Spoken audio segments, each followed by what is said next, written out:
Ladies and gentlemen, it is with great honor that I introduce Mr. Mohammad Hamid Shahid as our esteemed guest of honor today. Renowned as a Pakistani short story writer, novelist, and literary critic, Mr. Shahid has graced the literary world with masterpieces like Band Aankhon Se Pare, Manto Aaj Bhi Zinda Hai, Mitti Adam Khati Hai, and Afsana Kaise Likhe. Beyond his literary contributions, Mr. Shahid also has a distinguished career in the banking sector. His outstanding literary services have earned him the Tamgha-e-Imtiaz, one of the highest literary honors bestowed by the government of Pakistan. Ladies and gentlemen, I would now request the Honorable Mr. Hamid Shahid to please address the occasion. Sir.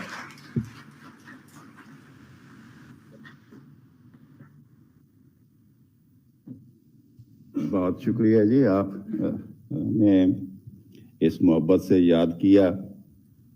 मैं तो अदब का तालिब इल्म हूँ और एक तालिब इल्म जो कुछ कर सकता है वो ये। मैंने अभी जब बात हो रही थी तो ऐसा फरमा रहे थे कि हमें बड़ा मुश्किल में डाल दिया इन्होंने इस मौजू का इंतखाब करके तो वाकई हम मुश्किल में हैं। ये पिछले कोई 3-4 दिहाइयाँ ऐसी गुजरी हैं, बल्कि जब से मैंने लिखना शुरू किया तो मुझे तो लिखते हुए तकरीबन आधी सदी होने वाली है। तो 17 साल की उम्र में पहली कोई तहरीर लिखी थी। दोनों शायद मुश्किल में तो तब से लेकर अब तक एक खराबी ये हुई कि हमारे यहाँ माबाद जदीदियत आ गई, और जब वो आ गई तो पता ये चला कि ये जो हम तनकीद करते थे, तनकीदी फनपारों के साथ जोड़ के बात किया करते थे, ये एक फजूल काम था।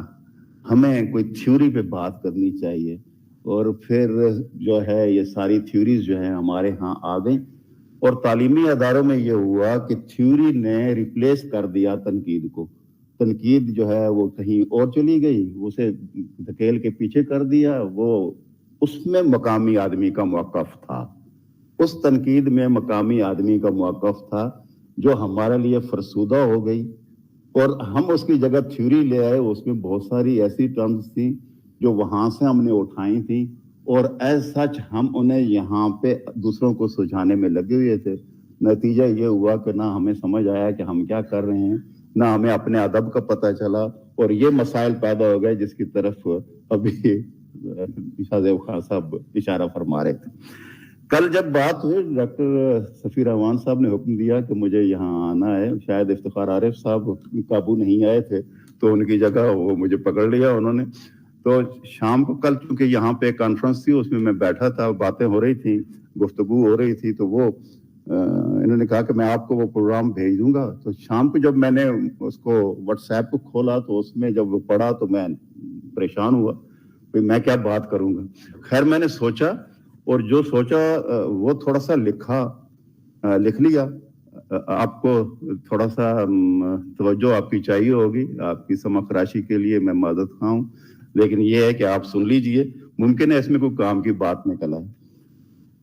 आपको याद होगा कि आलमी मईशत ने 1929 से 1941 के अरसे में ग्रेट डिप्रेशन का सामना किया था। तब से लेकर 1991 तक के दरमियान के बरसों में आलमी सतह पर मुसलसल ऐसे इक़दामात उठाए जाते रहे कि तरक्की याफ्ता ममालिक में प्राइवेट सेक्टर एक क़ुव्वत बनकर उभरा। तरक्की पजीर ममालिक की हुकूमतें कमज़ोर होती चली गईं। बज़ाहिर ऐसा हुकूमती कारिंदों की करप्शन के सबब हो रहा था, मगर वाक़या ये था कि हुकूमतों का कंट्रोल कमज़ोर पड़ गया था। इन पसमानदा ममालिक में कमज़ोर इंतज़ामिया के सबब शदीद मुआशी बहरान पैदा हुआ, जबकि इसी अरसे में तरक्की याफ्ता दुनिया के सरमायादारों ने बहुत तरक्की की और वो आलमी साम्राज्य की शक्ल में हमारे यहाँ भी दखील हो गया। बड़ी बड़ी मल्टीनेशनल कंपनियां और मालियाती अदारों ने मईशत को अपने कंट्रोल में कर लिया। ये वो ग्लोबल थ्योरी थी जो अमली सूरत में पेशकदमी करते हुए मुआशी सेक्टर की राह से हमारी कौमी जिंदगी के हर शोबे में उथल पुथल और अनारकी का सबब हो गई थी। शायद जो सूरत हाल हमारे सामने थी उसके लिए अनार्की का ये लफ्ज भी छोटा पड़ रहा है। सवाल ये है कि क्या मुख्तलिफ ममालिक के दरमियान मुआशी तल्लुकात का फैलाव ही ग्लोबलाइजेशन थी? शायद नहीं। यही सबब है कि इसके नतीजे में जो आलमी मईशत सामने आई, पाकिस्तान और इस जैसे पसमानदा ममालिक दूसरों के मोहताज हो गए। उन ममालिक के मोहताज जो ग्लोबलाइजेशन की अकदार तश्कील दे रहे थे। तरक्की पजीर ममालिक की अपनी इंडस्ट्री और दूसरे पैदावारी ज़राए खत्म होने लगे। ग्लोबल विलेज एक फंदा होकर जाहिर हो रहा था। जी, इसके बावजूद के फासले मिट गए थे। हमें गुमान होने लगा था कि सब कुछ जो स्क्रीन के उस तरफ था हमारी दस्तरस में था। ये एक फरेब था कि जो कुछ हमारी उंगली के एक टच पर था वो हमारा हो गया था या हो सकता था। इंटरनेट और ज़राए अबलाग की इस हैरान कुन तरक्की से इंसानियत की फलाह के लिए बहुत कुछ किया जा सकता था और बज़ाहिर इस समत कदम भी बढ़ाए गए, मगर पस पर्दा ऐसी मनसूबा बंदी काम कर रही थी जो मार्केट इकोनॉमी के अहदाफ के हसूल को मुमकिन बना रही थी। हत्ता कि हमारे यहाँ की मकामी दानिश का इत्र हवा होता चला गया और हम भी वही जुबान बोलने लगे जो एक मनसूबा बंदी के तहत हमारी जुबान पर रवा की गई थी। अब साम्राज्य का बयानिया ही हमारा बयानिया था। अदबी तनकीद की नई इस्तिलाहात से लेकर सियासी और मुआशी बयानिए तक के अकब में मकामी दानिश को परे धकेल दिया गया था। वो जो एक लिखने वाले ने कहा था कि ये वो जमाना है जिसमें दानिशवरों की दानिश चोरी हो गई है और अलमिया यह है कि इन्हें इसका एहसास तक नहीं। तो सच ही लिखा था कि हम ये बचश्मे सर देख रहे थे मगर हैफ के नहीं देख रहे थे। जब रियासत के इख्तियारात सिमटते चले गए तो इसके सियासी जमहूरी इंतजामी अदारे हों या मुआशी निज़ाम और पैदावारी ज़राए सब मुतासर हुए।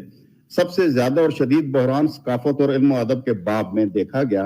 एक जुबान और एक कल्चर को आम करने के जतन होने लगे ताकि पैदावारी अखराजात को कम किया जा सके और एक जैसी प्रोडक्ट को हर कहीं एक ही सूरत में काबिल कबूल बना लिया जाए।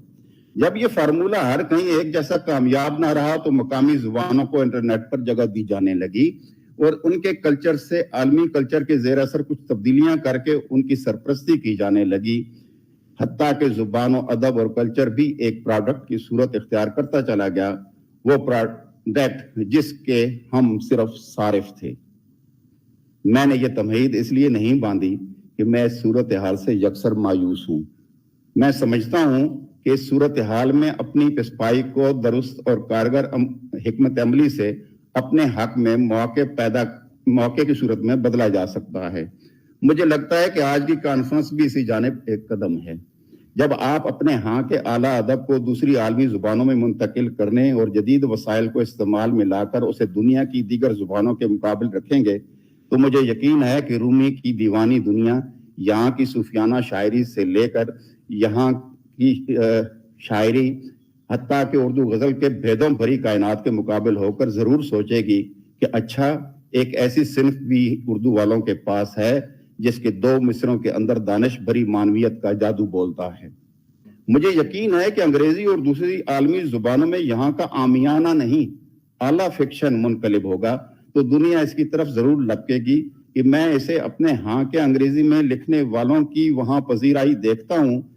जी, ऐसे अंग्रेजी अदब की पजीराई जो उर्दू में मुंतकिल हो तो अपनी सारी आब खो बैठे।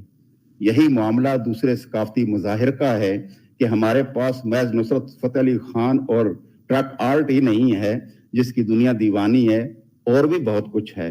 सवाल ये है कि हमारा अपना सरमाया कब हमारी नजरों में कदर पाता है, कब हम इस्तेमार की मरूबियत से निकलते हैं और कब मकामी अदब और सकाफत और दूसरे इल्म और दानिश के पैदावारी इलाकों से अखज़शुदा मुतबादिल शऊर और मकामी दानिश और मार्फत को काम में लाकर इसे दुनिया के सामने इन्हीं वसीलों को काम में लाकर रखने के काबिल हो पाते हैं जिन वसीलों से ग्लोबलाइजेशन और मार्केट इकोनॉमी हम तक सब कुछ रौंद कर पहुंची है।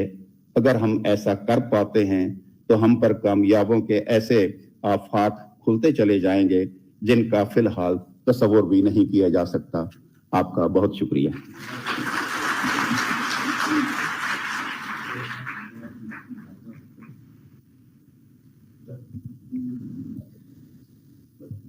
Thank you very much, sir. I hope you all are experiencing some therapeutic effects after listening to this indigenous wisdom. Are you? That's great.